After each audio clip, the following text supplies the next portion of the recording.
होय माते. मग आपणच दोघांनी माझा भ्रम दूर करावा. आपल्या दोघांपैकी ही भिक्षा कोणाला देऊ?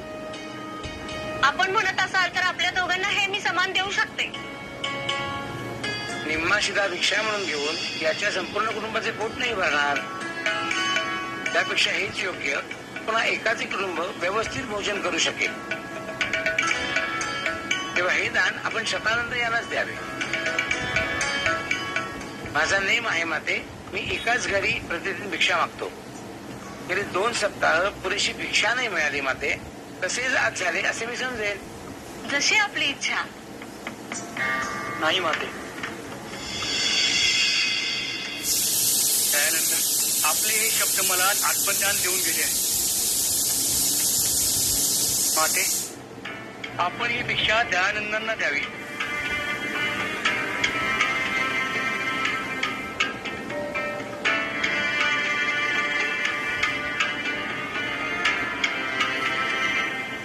अखेर ईश्वराच्या मनात तीच असावी.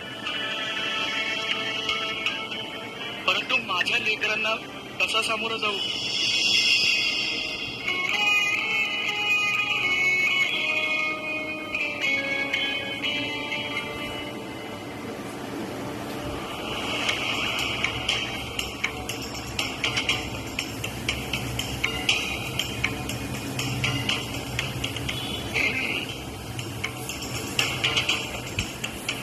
मध्यान्ह उलटू लागली आहे.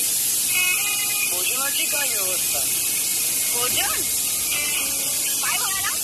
गुरुजींना लागली भूक आणि मलाही. तर कुठेतरी आपला किरकोळ भोजनाचा प्रबंध झाला असता तर. आपल्याला बोलावयास किती सहज आहे. प्रबंध करा म्हणे. घरात अन्नाचा एक दाणा नाही. आम्हीच भोजन कसे करायचे या विवंचनेत आहोत. अहो, असं काय बोलताय? आम्ही अतिथी आहोत तुमच्याकडे. अतिथी आहात ना? मग आता माझे स्वामी जी भिक्षा आणतील ती बघा आणि मग सांगा कसे भोजन करायचे त्या तुटपुंजा शिड्यामध्ये. आम्ही समजलो नाही. अहो, काय बोलायचं? नसते नेम करून ठेवले. म्हणे भिक्षा मागेल तर पाचच घरात. नाही मिळाली भिक्षा तर चुकून पुढचं घर बघणार नाही. तुमचं तर नशीबच सुटतं.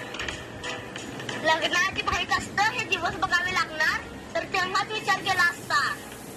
हे सारं जास्त अभ्यासासारखं तोंड पाठ झाले आम्हाला. माझी नक्कल करता.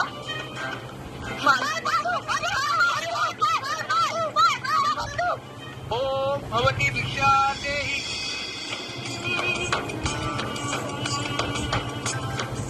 हो बाबा.